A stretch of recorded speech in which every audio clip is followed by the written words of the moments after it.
nous avions l'habitude, je dirais de manière traditionnelle, de faire un défilé, déposer le cahier de doléances et revenir faire un meeting à la Bourse du Travail.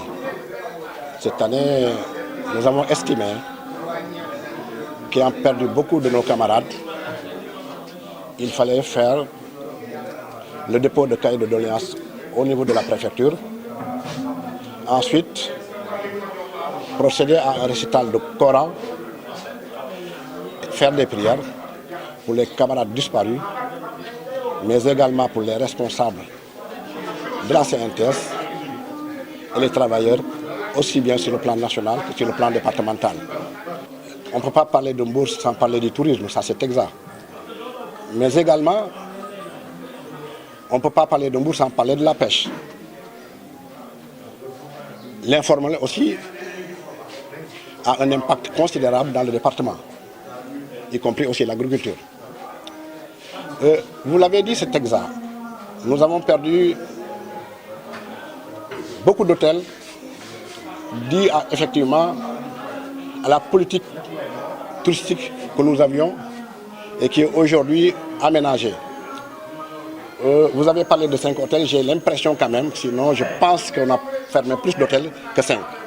Et si effectivement nous avons la perte de ces hôtels, ça veut dire que ça a affecté l'économie sénégalaise. Donc, ce que nous sommes en train de faire, c'est de se faire entendre à tout moment, d'interpeller l'État sénégalais, même si c'est le privé, comme on a l'habitude de le dire, que c'est le privé peut fermer à tout moment, mais je crois que dans un pays, si aujourd'hui le chef de l'État parle d'une année sociale, 2018, il doit y avoir une réflexion à l'endroit effectivement de ces réceptifs qui ont fermé et dont les travailleurs sont dans la rue. La prévention doit être toujours de mise. Malheureusement, l'État ou les responsables se prononcent que lorsqu'il y a un accident en mer. Quelques mois après, on les oublie. Que ce soit au niveau de Mbour, que ce soit dans les îles du Saloum, que ce soit à Saint-Louis ou en Casamance, effectivement, nous avons perdu beaucoup de pêcheurs. Malheureusement, qu'est-ce qu'on fait savoir aux gens? Parce qu'ils n'ont pas porté les gilets de sauvetage.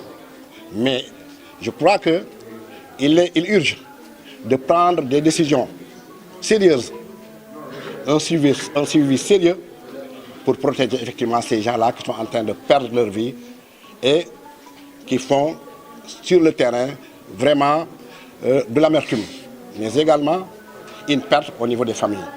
C'est la raison pour laquelle nous ne pouvons qu'interpeller effectivement l'État sénégalais de faire un effort visible, mais aussi de prendre toutes les dispositions sans embâche pour arriver effectivement à sauver ces vies. Parce que sinon, si ça continue comme ça, je crois qu'on se poserait la question à savoir, est-ce nécessité ou bien est-ce utile pour effectivement aller en mer, chercher des poissons pour la population. Donc en Mbour, nous allons effectivement devant le préfet, le syndicat s'est battu pour qu'ils bénéficient de leurs droits incompressibles. Ça, je l'ai dit tantôt. La deuxième chose est que si on prend au niveau de la pêche, je crois qu'au niveau du quai de pêche, il y avait eu des licenciements successifs. Nous nous sommes battus et aujourd'hui, le dossier ayant été même devant le tribunal est revenu en négociation sur la demande effectivement des employeurs du quai de pêche. Et ils ont perçu une grande partie effectivement de leurs indemnités, le reste sera payé sous peu de temps. Ceci dit, nous avons fait beaucoup de tournées par rapport à des hôtels. Si vous voyez par exemple dans le cadre hôtelier, il se trouve qu'il y a des gens qui n'avaient vraiment pas de contrat notifié. La notification du contrat de travail n'existait pas. On ne va pas dire qu'ils n'avaient pas de contrat, ils avaient des contrats. Parce que même si le contrat n'est pas notifié, c'est un contrat de moralité, donc c'est un contrat qui existe, un contrat à durée indéterminée.